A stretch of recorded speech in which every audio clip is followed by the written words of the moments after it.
Yeah, good morning. So, let's talk about emission spectrum. See, emission spectrum can only come from hot gases.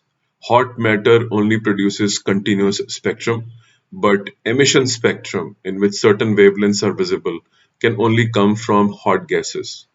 Now, the way it happens is if there is a cloud of gas which is very, very hot, it on its own will release an emission spectrum. You don't need to keep a source of light behind the cloud gas which is very hot to produce an emission spectrum. A hot cloud gas on its own independently will throw out certain wavelengths which is going to be part of its emission spectrum, and you don't need a source of light to produce one. So remember, hot gases produce emission spectrum. Thank you, without needing a source of light. Thanks a lot.